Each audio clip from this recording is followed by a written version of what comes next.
Welcome to Larry the Alchemist, where we discuss all things heavy metal and hard rock. And on today's episode, author, journalist, and artist Martin Popoff joins me again to continue our discussion on ZZ Top. Today, we will be discussing ZZ Top's last three albums on Warner Brothers Records: Eliminator, Afterburner, and Recycler. Albums that would bring them massive success and turn them into MTV darlings. We will be giving a little history on each album, giving our opinions on them, giving it a ranking from 0 to 10, giving you our favorite songs. And at the end of the video, we will be giving you a ranking of the three albums that we've just discussed. So Martin, thanks for joining me again here to discuss a little bit more ZZ Top. Yes, very cool. Looking forward to it. Love ZZ Top. Awesome. I forgot to ask you in the last one, have you ever interviewed the guys in the band? Yeah, not Frank. I've interviewed Dusty and Billy a few times and met them. So yeah, pretty cool. I mean, Billy's a little hard to. You really got to pay attention because he can be a little creative and short with his words and mumbly and all that stuff. Dusty was kind of like that too, a little bit. But yeah, never interviewed Frank, but I worked on the ZZ Top movie. So I got to, be part of that whole process and a little bit of the sort of, figuring out, what the story beats are going to be and that kind of thing. And then a lot of transcribing of the interviews. So I definitely learned a lot about the band along the way. Fantastic. Okay. All right. So we are starting with, all right, in the last episode, we left off with El Loco, which came out in 1981. Our last episode, we did 71 to 81, which took us from their first album to El Loco. El Loco was their first on Warner Brothers Records, I believe, and it was sort of a transition album of sorts for the band. They were leaving the 70s and heading towards the 80s, which brings us to whoops, got the wrong one here. Which brings us to Eliminator. Yeah. And here this lands. This is their eighth album. It comes out on March 23rd, 1983. This would be a huge seller for the band, going over 10 million sold in the US, which is diamond category, which is a real rare achievement for any band, and especially for rock and hard rock bands. It would sell 20 million worldwide, mostly on the strength of the huge hits from this record: Gimmie, All Your Lovin', Sharp Dressed Man, TV Dinners, and Legs. Kind of a rare example of a older 70s band making the transition to the MTV era. They would become huge MTV favorites with the videos for the songs that I just mentioned, almost becoming like cartoon characters of sorts, with the beards, the fuzzy spinning guitars, the let me see here, 1933 Ford Coupe car that would become almost like a mascot of sorts for the band. This album would also introduce more synths and drum machines, would start taking a big part in the sound of the band, with the bass as well as the drums often being replaced by the drum machines and synthesizers and things like that. So Martin, what's your thoughts on this really big selling album for the band and some of your favorite songs? Wow. Yeah. So here's my copy of it there. And yeah, so this was an interesting one. I mean, they the funny thing about growing up a metalhead with ZZ Top, it's very strange, but this in a certain way, we noticed this album as, and I still believe it is, kind of their heaviest album up to this date. Even though it's considered to be the dancey album and people remember the drum machines and the synths and stuff like that, the fact is there's more guitar with distortion pedal on and wall of sound guitar on here than most of what they've ever done. I mean, you might probably say that Tres Hombres is a heavier album in its time back in 1973, but this is probably a heavier album than anything so far, and certainly heavier than what you would get on Degueo or El Loco. It was definitely a step up. So, you know, you saw them part of Monsters of Rock, and people essentially considering them a heavy metal band, the way that term was used back then. Remember, I mean, AC/DC, people debate now, oh, were they a heavy metal band? Well, back in Black, they were definitely a heavy metal band. They were part of that world. So this record is quite heavy, as are the hits. I mean, essentially, Gimme All Your Lovin' and Sharp Dressed Man are quite heavy on this album. We had a band back in the 80s. I mean, I've mentioned this story many times, but we had a band back in the 80s, and we played the two heaviest songs from this album, and that's it. So we played I Got the Six and Bad Girl, which I totally love. I think they're the more up tempo and faster songs on the record. But you know, even TV Dinners, which is sort of got spaces in it, and has got kind of a quiet feel. It's even written to sound more or less like a heavy metal song. You know, the chord sequences, and the fact that, again, you know, guitar with distortion pedal is basically perennial on this. Legs, I would say, was the third biggest hit from the album, and it might even be probably the most creative song on the album, and it is probably the most synthy. It's got that cool chord sequence to it. But I Need You Tonight is at the lighter end of this record. Thug somewhat. You know, Dirty Dog's kind of a fast up tempo shuffle on it. If I could only flag it, well, actually both of those are fairly similar, but essentially it was an entertaining album. It was a heavy album. It did have those tempos. You know, Billy is famous for saying that he didn't mind the idea of a ZZ Top album to dance to. And this is all, and this moving into the synths thing was kind of exciting him, because it was a little bit of a you know, when they took the big break, he went and learned about other kinds of musics and synthesizers and stuff like that. And he was working with this Hudson guy.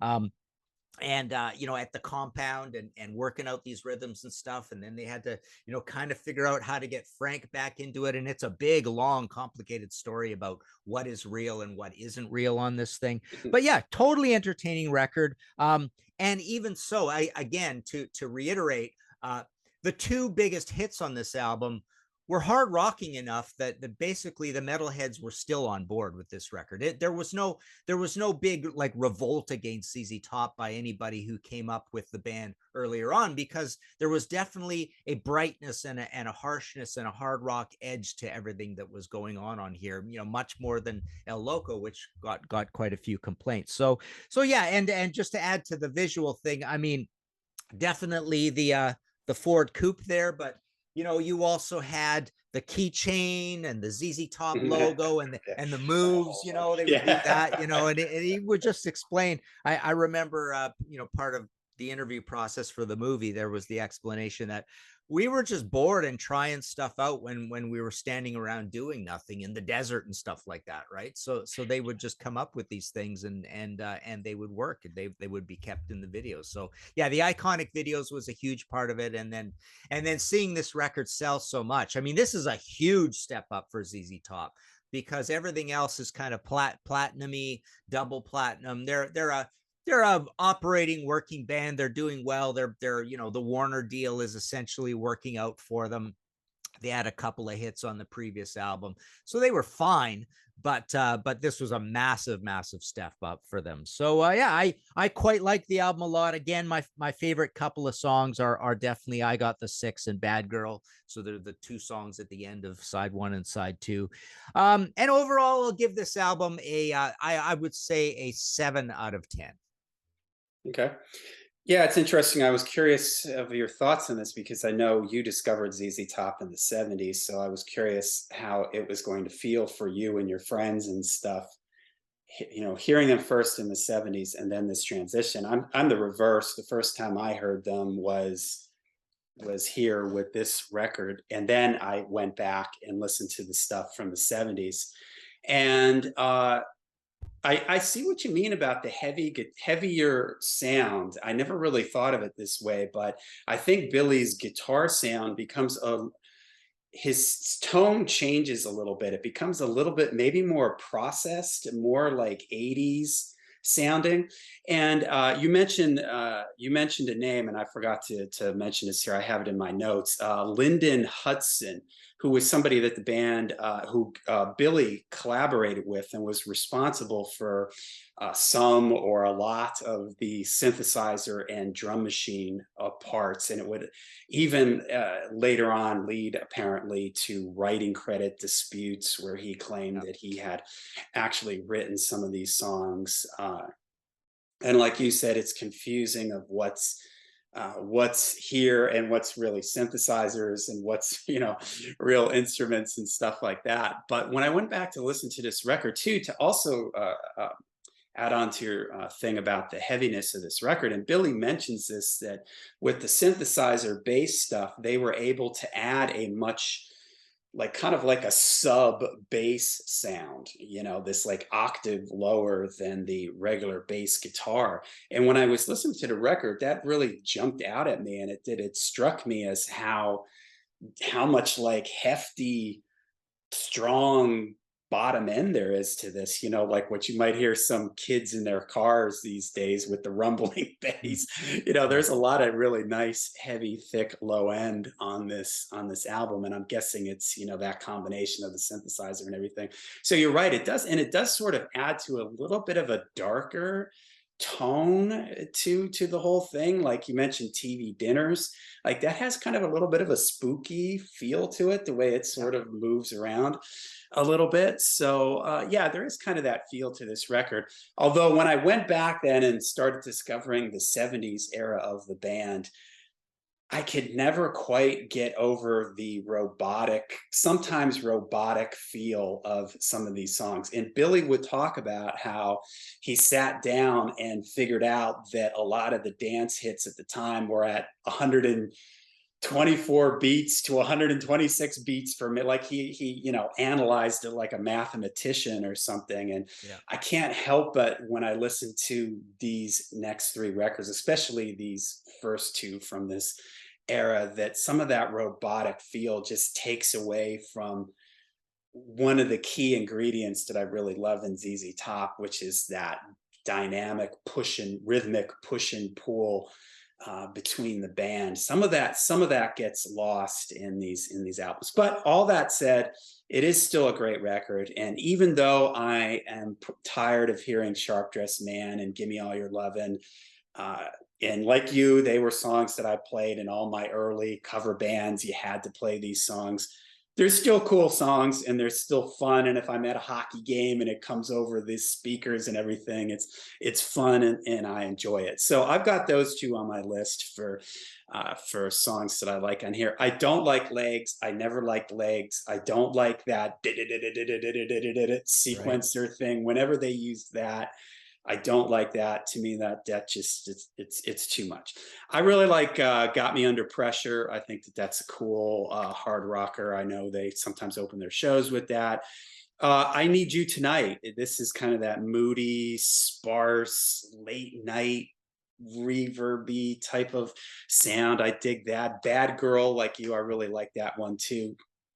And that's Dusty on vocals, I think, way up high in his range, which I think is super cool. I also really like I've Got the Six, and mentioned TV Dinners. I would probably give this, I'm going to go like you. I'm going to give this a 7, because there are some strong songs on it, but there's also some songs that don't really do too much for me. And I got to subtract something for this sort of robotic feel that this era starts to bring into the band. So, yeah. Okay, now we move on to, I lost my cover here. We've got Afterburner, which comes out in 1985. This sort of continues with the synthesizers. This would have big hits on it. This would also go multi-platinum.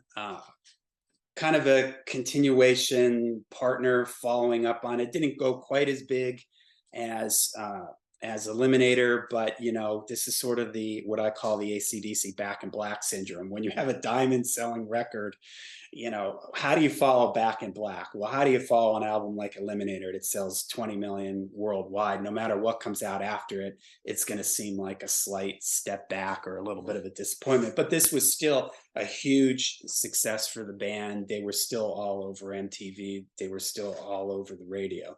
So, what are your thoughts on Afterburner?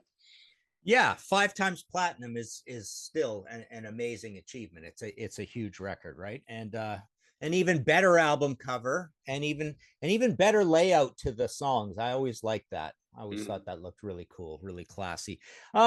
So I do like Legs off of the first of these albums, and I do find it to be probably the most forward thinking creatively. And I think Legs is almost like the seed of this album. I think they took that song and went even further. And I think Sleeping Bag is probably the closest thing to a Legs on it. And I think Sleeping Bag is an awesome song, and one of my favorite songs on it. And it was essentially the biggest hit on here. Rough Boy was a hit as well. What else was pretty regular off of this? I mean, I remember Planet of Women. I remember Can't Stop Rockin', even Velcro Fly. Yeah, a lot of these songs made the radio, but Stages as well. But I think Sleeping Bag was kind of like the premier song off of it, and it is the first song on the album. So I think this album is actually even. I find the writing on it about as unexciting as the previous one, but not particularly worse. I find it overall to be a little more of a fun, cheerful album. They've surrendered even more to the synthesized drums on it. It's just an entertaining record. But still, at the time, I think as kids, we were more or less ticked off that they did a weak T version of Eliminator as the next record. I mean, it's so predictable that they went this way, and they went even a little further. And you kind of think of old blues guys from the 70s as having this sort of integrity and not wanting to go too commercial. And they just kind of embraced it with full hugs kind of thing.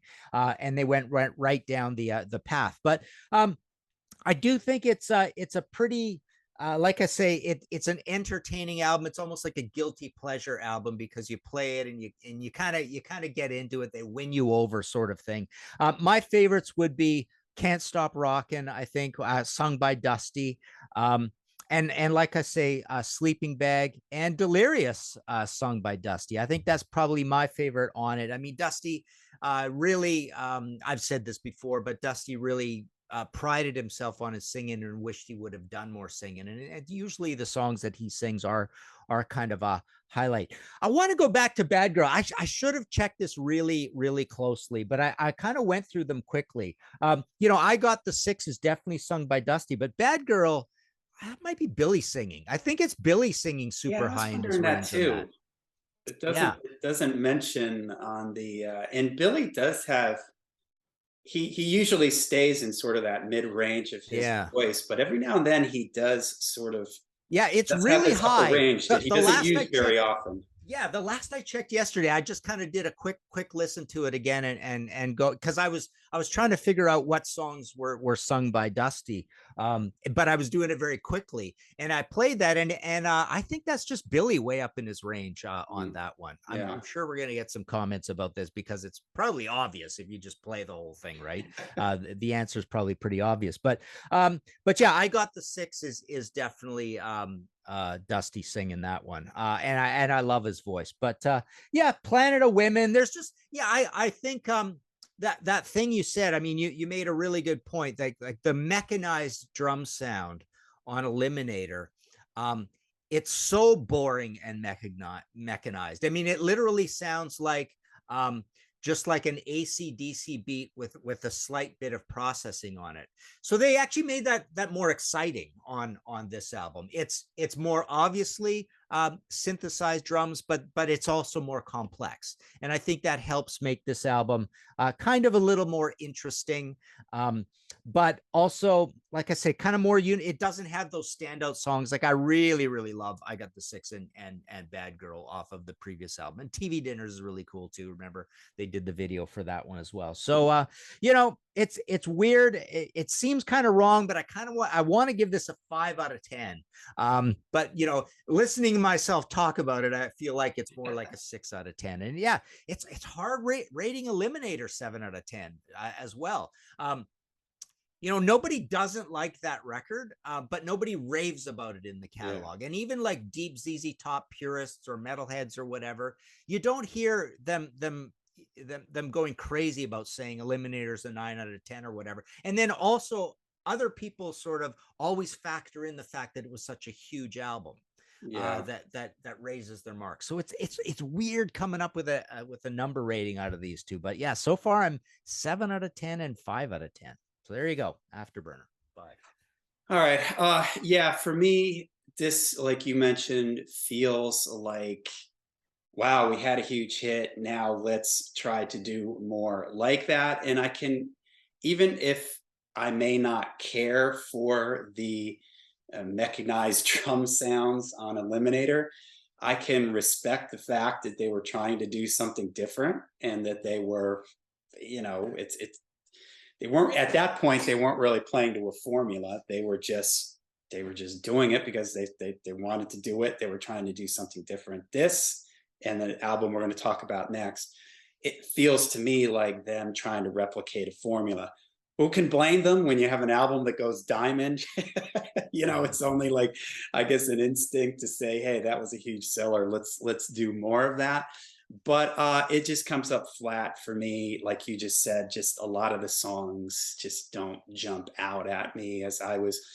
It's always a telltale thing for me when I sit down to listen to a record. And I was listening to this the other day, picking the songs that I like on it. And I think I had the second side of the album on, and all of a sudden I heard the record at the end of the needle at the end of the record, and I was, oh, it's over. My mind had completely drifted to somewhere else. It just didn't keep me like locked in or engaged. All right, so I complain about the drum machines and everything like that, but I actually really like the song Sleeping Bag. Even though that drum sound at the beginning, it sounds very dated and everything, and it is very robotic. But I like and I complained about the sequencer thing in Legs, and you get that sort of here in the verses in Sleeping Bag. But I just kind of like the feel of it, and I like the chorus of the song. I think it's a very catchy song, so it works for me in that sense. Stages is a fun, melodic, rock song to me. It's got a fun, upbeat chorus. I like ZZ Top ballads, so I like Rough Boy and Can't Stop Rocking. I like that one also. Do you know in your studies how did the other? It seems like Billy Gibbons sort of started taking more control of the band during this era. And do you know how the other guys felt about their parts being replaced and the drum machines and the synthesized bass and stuff like that? Do you have any thoughts on Yeah, that? I think in general they were fine with it. You know, I think there's a lot of like behind the scenes stuff with ZZ Top. There's a lot of drama, and I have a feeling that it would be my sense that both of them were not particularly you know, concerned about it or didn't care. It's like, ah, oh, whatever, get the record made. You know, like a lot of rock stars, I mean, their brain is wired to think, and it makes sense that most of their job is going on the road and playing live. I mean, that is kind of most of the job. And I think with Frank and Dusty, it was both like they weren't really all that concerned about how much they were on the records. There wasn't a lot of ego there. It's like, okay, whatever, you know, I get to take some extra time off. That's fine, Billy, you run with it. And then, you know, Yeah, we'll get back together and go on tour. And because when you go on stage, you have to play these songs, which yeah, is always kind of interesting. It got a heck of a lot more analog when they played these songs on stage, right? yeah. And you mentioned that Dusty considered himself more of a singer than a bass player, and he prided it. It Yeah. was really he was really more into his singing and his vocals. So probably, I'm guessing that maybe for him, it's like, okay, if you want to just synthesize the bass or whatever, or do the bass tracks like that, and he still had his lead vocal songs on these records and stuff like that. So And an interesting. entertainer, right? I mean, they strike me as especially Dusty. Frank seems even more detached from things, and I guess when we talk about the '90s, we'll talk about that a little more. But Dusty strikes me as a guy who's like, we've got a brand. I'm an entertainer in this brand. Whatever it takes to get from point A to B to point B and entertain the crowd, that's fine. So if there's bass on here that's synthesizer bass, that's fine with them. If there's bass that aren't complicated parts, that's fine with them. Yeah. Yeah. Yeah, whatever works for the song, whatever Yeah. works for the band. These are almost albums that you could have imagined Mutt Lange would have liked to have been involved in these, with the real sort of, even reading about, I can't remember if it was which one of these three records, where they talked about how Billy even would play like one chord at a time, and they were cutting like meticulously, like Yeah. cutting so you wouldn't hear the squeaks of his hands moving on the strings and everything. I mean, that's a total like Mutt Lange thing, to just micromanage every aspect of it. So you could sort of, I always think you could sort of hear Mutt Lange being involved in these Yeah. records. Or this is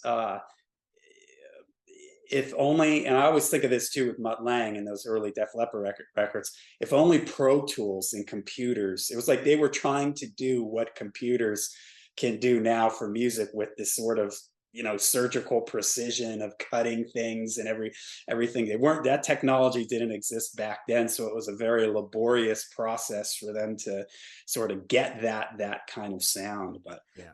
Yeah.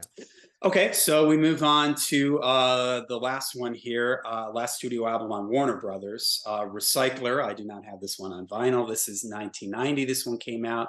It's kind of the last one of the heavy synth driven era of the band, and it features a song, Double Back, which was used in the Back to the Future 3 movie. So, Martin, what's your thoughts on this one?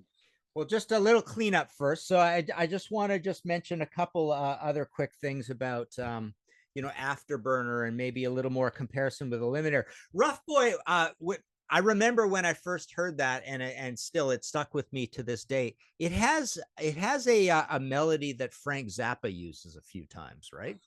You think of that. I can't remember the song, and it's not only one song. It's two or three Frank Zappa songs, but it sounds like a ballad melody that Frank Zappa uses, and he even uses it not in a ballad way. So yeah, to me that always sounded like a Zappa song. I remember hearing that for the first time.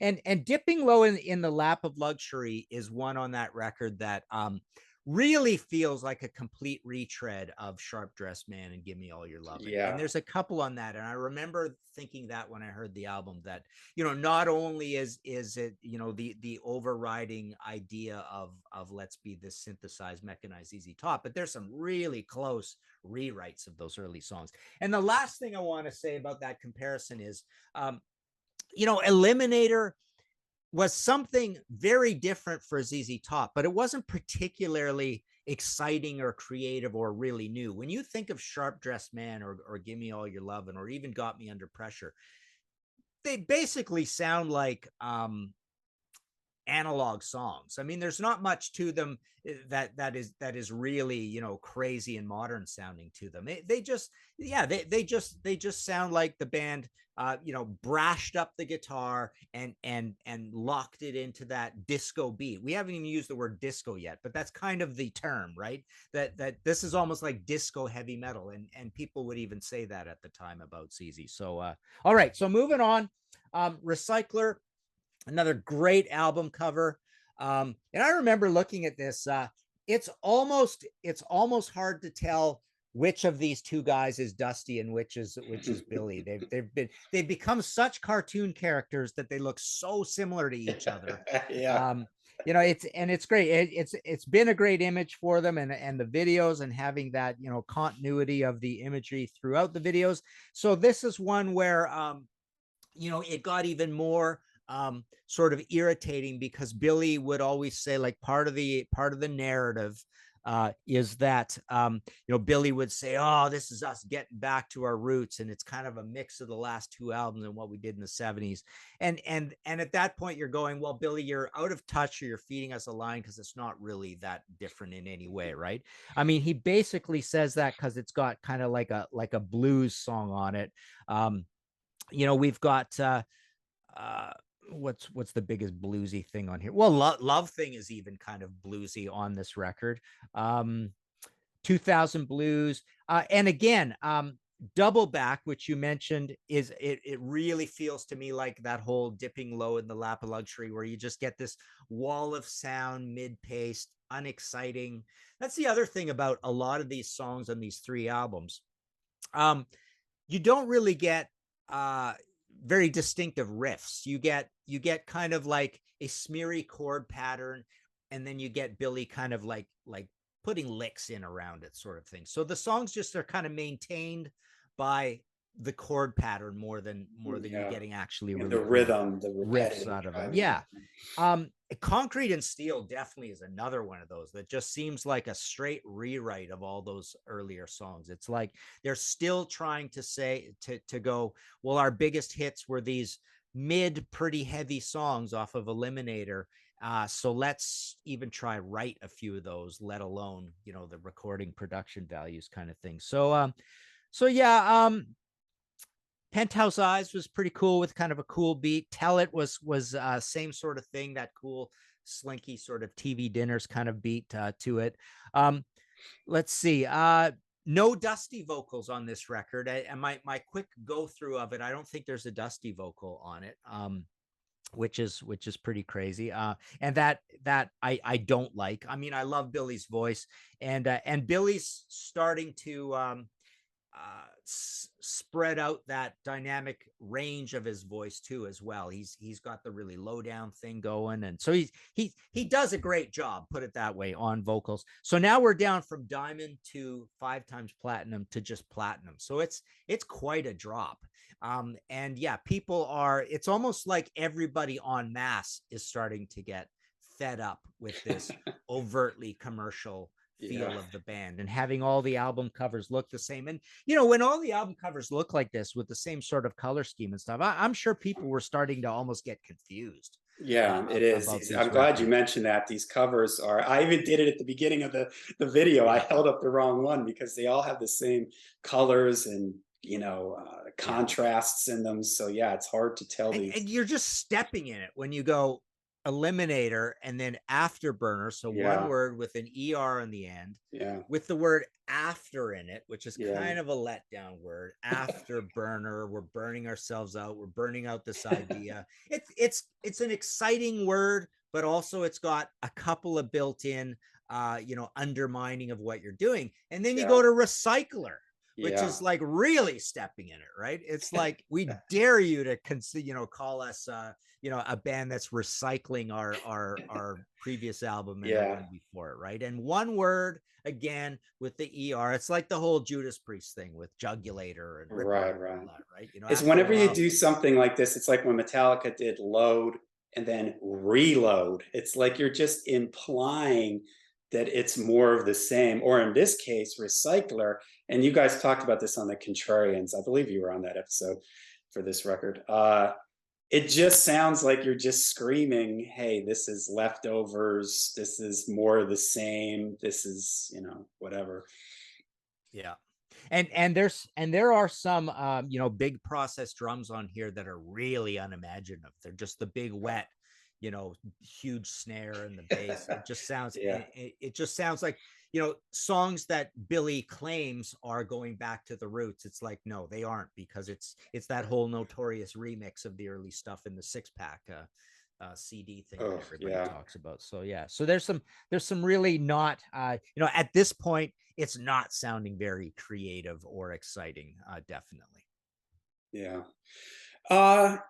I agree. It's interesting when I was revisiting these records, and I don't know if it was the influence of when I hear some of these Eliminator songs on the radio or at hockey games, that I'm hearing these remixed six pack versions. But when I went back to listen to my vinyl copy of Eliminator, I know that there's drum machines on it, but it's not a really offensive drum machine type of sound. Yeah. It would get more offensive as they moved through the records here. And you're right, by the time we get to this one, it's got that real, like, I always imagine guys hitting the snare and water coming off of it, Yeah. that real splashy, like Yeah. just, really processed type of sound. And yeah, this just does seem like it just takes the whole thing too far. And like you guys mentioned in the Contrarians episode, it's like with an album title like this, you're just putting a bullseye on your back for the Yeah. critics. That said, there's still some stuff that works on it. I actually like Concrete and Steel. I think it's fun. Double Back is also fun. But again, they're not things that they're not like the stuff on Eliminator.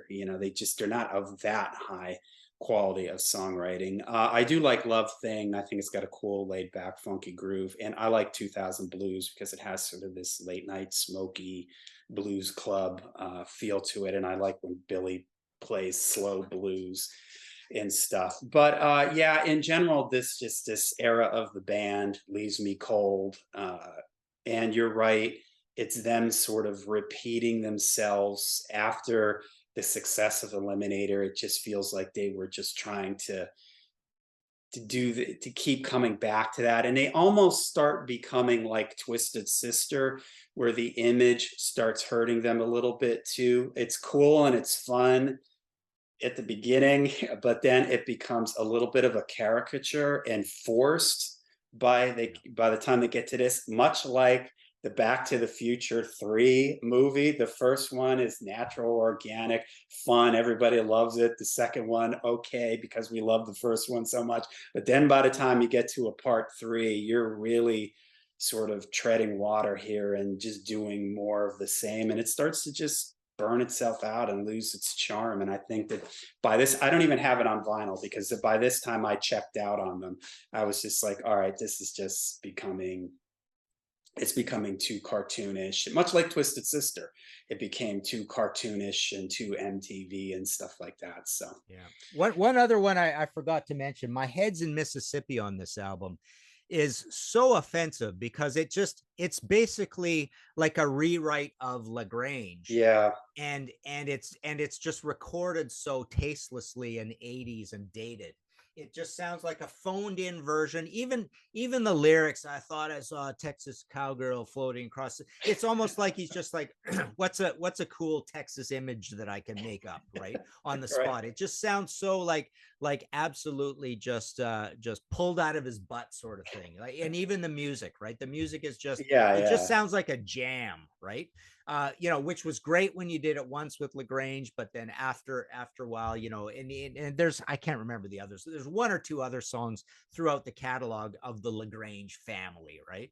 And this one just feels like, yeah, it just feels like a completely phoned in, cynical sort of let's try do a LaGrange for the 80s sort of thing. Yeah, and when I was researching these albums, I don't know if it was in Wikipedia or somewhere else where they mentioned that song about how he was returning to the blues sound, and I thought to myself, no, I mean no, it's so like you said, it's just a retread of Lagrange, and it's disappointing because Billy is like this historian of the blues. He's so well versed in this that you almost want to say to him, if Robert Johnson or Muddy Waters was sitting in the room, you would never play that song in front of them. You know better, Billy. Come on, Yeah, yeah, don't try to. It's like he's trying to pass it off as some like authentic blues thing. When you're like, come on, Billy, we know you know better. yeah, You're such a historian on this type of thing. You would never play this for Muddy Waters or yeah, something, yeah, exactly. it's just disappointing because again what a purist and how authentic and well versed Billy is in the blues to sort of cheapen it. It's almost like it's Yeah. cheapened in that Yeah. song or something like that. You're right. I almost find it offensive. Yeah. Well, all right. All right. So how would you rank then these three albums? So yeah, I guess I forgot to say I would give this also a 5 out of 10. So I've got a 7 and a 5 and a 5. So Eliminator is first at a 7 out of 10, and then I would go with Afterburner definitely. Like I say, I'm leaning to a 6 out of 10 on Afterburner, and then Recycler 5 out of 10. So that's where I stand on these. I would put Eliminator at number one. Uh, I guess Afterburner two, Recycler three, although I could probably flip them. I don't know. They're almost interchangeable for me, but Afterburner, slightly better songwriting. So And I'd what probably, are your marks out of 10 on these? yeah, I would give Recycler, man, probably a 4 out of 10. I would give Afterburner a 5 out of 10. And what did I give Eliminator? I think I gave it like you, a 7 or a 7.5. Yeah. So, all right, there you go. This is part two of our ZZ Top trilogy. Martin and I, we've got another part three coming up for you, where we're going to take it out with the remaining ZZ Top albums. This is a big, huge era for the band. A lot of people. Is there anybody on the planet that hasn't heard Sharp Dress Man or Give Me All Your Lovin'? So everybody, even if you're not a fan of ZZ Top, you've probably heard a lot of these songs or these records, or seen the videos and have an opinion on it. So let us know what you guys out there think down in the description down below. Let us know what you think of these albums. What are your favorite songs? How would you rank them? How would you rank each individual album? All right, so let us know down below. I'd like to thank Martin again for joining me here at The Lair. And of course, I'll leave a link to Martin Popoff's website in the description down below to get more information on all the stuff that Martin is working on. So thanks again, Martin, and we will see you all next time. And remember to rock hard, ride free. How about that? All right, thanks.